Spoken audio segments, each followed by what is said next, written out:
All right, today we're going to build a graph neural network, and we're going to do it from one single, really simple idea. We'll start with something you already get, averaging, and then, step by step, we'll build up the entire mathematical engine behind one of the most powerful tools in AI today. Let's jump in. So think about the data that really defines our world, right? Social networks, protein structures, city maps. It's not sitting in these neat little rows and columns. It's a web, a tangled mess of connections. And the huge challenge is, how do you teach a computer to make sense of all those relationships? How does it learn that who you are is shaped by your friends, or that a molecule's job is defined by its chemical bonds? That is the exact problem GNNs were invented to solve.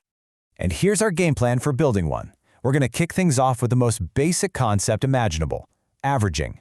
Then, we'll look at that same idea through a new lens, the lens of probability, and see it as a random walk. After that, we'll forge a special mathematical tool to measure the smoothness of our network. And then finally, we'll put all those pieces together to build a real, working GNN layer. Okay, so let's dive into part one, the core idea. And I want you to just forget all the complex math for a second. Seriously, the entire massive field of GNNs is built on one surprisingly simple and intuitive operation, just averaging. First things first, what kind of data are we even talking about? We call it a graph signal. You know how in an image, every pixel has a value and they're all laid out in a perfect grid? Well, a graph signal is kind of like that. But instead of a neat grid, the data lives on this messy, irregular web of nodes and connections. And it's that irregularity that makes this whole problem so interesting. Now, to get a handle on this structure with math, we use two key matrices. First is the adjacency matrix, A. You can think of it as just a big list of who's connected to whom. If two nodes are linked, there's a number there. If not, it's a 0. Then you have the degree matrix, D. This one's even simpler. It just tells you the total connection strength for every single node. That's it. Now here is a really important distinction we have to make. For a simple graph, a node's degree is just counting its neighbors. 1, 2, 3 friends. Easy. But for a weighted graph, where some connections are stronger than others, the degree is the sum of those connection weights. It's not just how many friends you have, but the total strength of all those friendships.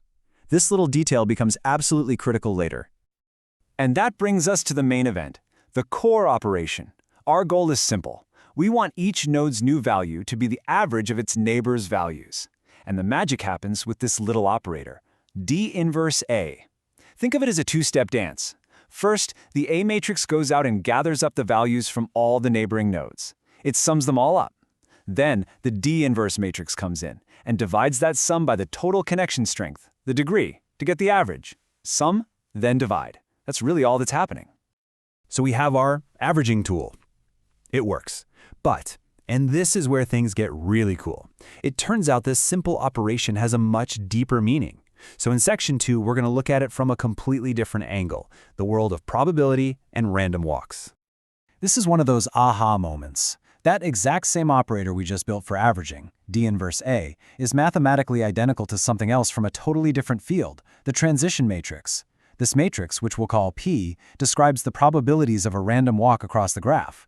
It's the exact same math, just with a completely new name and a new way of thinking about what it's doing. So what does this actually mean? It means that when we apply our averaging operator one time, we're not just smoothing out values. We are, in effect, simulating one step of a random walk.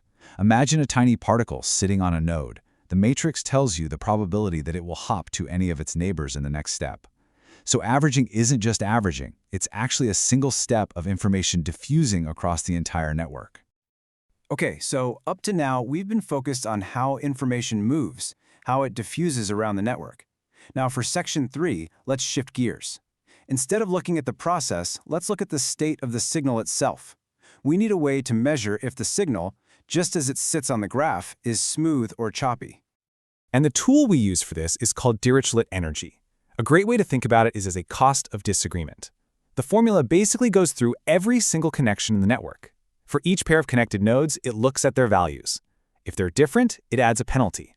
And the bigger the difference, the bigger the penalty. So a smooth signal, where neighbors all have similar values, ends up with a really low total penalty, a low energy. The spring model here gives you the perfect physical intuition for this. Just imagine that every connection in the network is a little spring. When two connected nodes have similar values, the spring is relaxed. That's low energy. But if their values are really far apart, that spring gets stretched out tight, storing a lot of tension, and that's high energy. We're basically just measuring the total tension in the entire system. So how do we turn this idea of spring energy into a single matrix that a computer can actually use? Well, it just takes a few clever algebraic steps. We start with the energy formula, expand it out, and then we regroup the terms using our old friends, the degree and adjacency matrices. And when we rewrite the whole thing in matrix notation, something pretty remarkable just emerges from the math. And this is it, the operator L equals D minus A. This is the famous Graph Laplacian. It's not some random thing somebody made up. It is the matrix that is the Dirichlet energy. When you apply this matrix to a signal, you are fundamentally measuring that signal's smoothness. You're measuring its spring energy. And that brings us to the home stretch, building the GNN layer. We've created an operator for spreading information around and another one for measuring the structure of that information. Now we're going to combine these graph-savvy tools with the raw learning power of a classic neural network. But we have a problem. A big one, actually. All the tools we've built so far are what we call linear. And in simple terms, that means they can only capture very simple straight-line relationships. But the world is messy. It's complex. It's full of curves. So, why is this linearity a huge bottleneck for a learning system? Well, it's because if you stack a bunch of linear operations on top of each other, all you get is another single linear operation. It's like trying to trace a complex, curvy drawing, but you're only allowed to use a ruler. You're just never going to capture the nuance. To learn those complex patterns, we have to introduce a nonlinear activation function. This is the crucial neural part of the graph neural network. And that right there leads us to the whole shebang, the complete GNN framework. You'll often hear this called a message passing neural network, or MPNN. And as you can see, it's this beautiful two-stage process that pulls together everything we've just learned, a graph operation followed by a neural network operation. And the whole process breaks down into two beautifully simple steps. Step 1 is aggregate. Each node gathers up information from its neighbors. And here's the key connection. It does this using the exact same local averaging operator we built way back in section 1. Then, in step 2, the update step, that aggregated message is fed into a standard, nonlinear neural network layer to be transformed. That's the entire machine. So let's just take a quick step back and look at the entire conceptual map we've built, from the very beginning to the very end. This one visual really tells the whole story, doesn't it? We started with the incredibly simple idea of local averaging. Then we discovered it was also a form of random walk or diffusion. From there, we derived the Laplacian as a tool to measure the roughness or energy of our signal.